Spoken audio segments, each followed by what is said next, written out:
Thank you and welcome to the show this morning. The topic this morning is challenges of African American females, and we have three African American females with us this morning to talk about some of the challenges in their lives. Our first guest is Miss Greenlee, and of course Miss Greenlee has been with us on a number of occasions, and I think that our audience is quite familiar with Miss Clemmy Greenlee, who is the leader or the founder of an organization called Nashville Peacemakers. And Miss Greenlee, since you came with these other two young women this morning, why don't you tell us who they are and the organizations that they represent? Oh, yes. So first of all, just thank you for having me once again, Dr. Haney. Yes, these lovely ladies. I have Miss Tiffany Love. She has her own nonprofit organization called Once in a Lifetime, which she will be talking about. I also have Miss Izzy Swing. She has her own organization, which is, she's also life coach and community advocate, and she would definitely have some good ideas to be talking about during the show. Ms. Swink, well, let's start with you, and then Ms.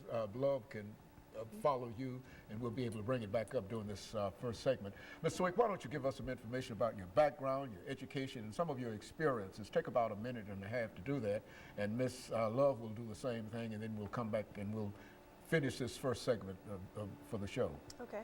Well, I am a certified life coach here in Nashville, and I have my own coaching business called Synergy Holistic Life Coaching. And what I did was I branched off of that a little bit as far as doing Synergy Expos, and that is to kind of help small businesses in Nashville through expos and cultural festivals to just kind of empower, themselves.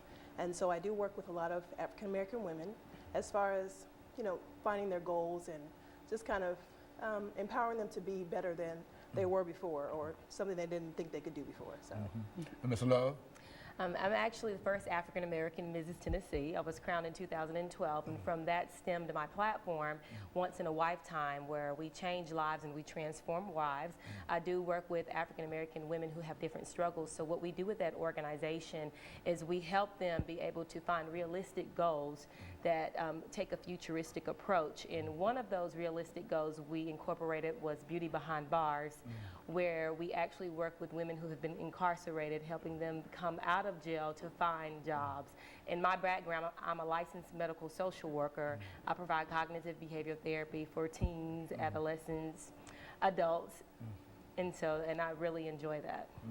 And Ms. Greenlee, what about your organization, Nashville Peacemakers? Speak to that organization. Well, my organization for the last 7 years, I've been dealing with African American women who have lost their kids through gun violence, youth violence, suicide violence, and so on.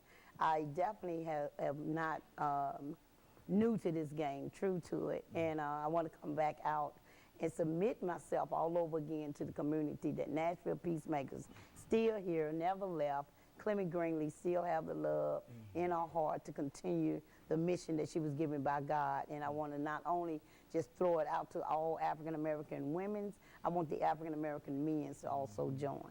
And so your organization is reaching out not only to African American females, but also African American men and boys, I would imagine, who seem to be a problem in terms of dealing with African American females. Is that what we're saying? Yes. Not only do we have a high murder rate for our young African American boys, but we also have a high separation rate when it comes to marriage and boyfriend and girlfriends, because some of these young men really need to be educated on what a relationship is, and not only just how to treat a young lady. And of course, Ms. Love, now your organization is somewhat unique in terms of its efforts, and I would imagine that this has quite a bit to do with self-esteem. Is that? Absolutely it does. Most people think that just because you're incarcerated behind bars, that's what incarceration or imprisonment means. Actually, it's not. You can be trapped behind self-esteem, low self-esteem that is, depression, and you can be in your own prison and not even know it. So what we do is we turn ugly situations into beautiful destination, and that creates beauty behind bars. You don't have to be behind a physical prison to be behind bars of life. Anytime you have separated yourself from other things in life and have a sort of a negative, limited kind of attitude, you are in prison just the same. Is that what we're saying? Absolutely. The words that you speak out of your mouth, the life from words, you become that. And so I definitely believe that incarceration starts within self. If you put yourself in that situation, you can become incarceration of just self-doubt.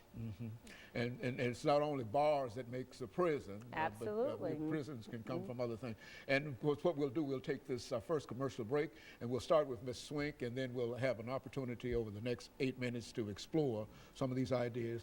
And we'll be back with our audience following this very, very short commercial break.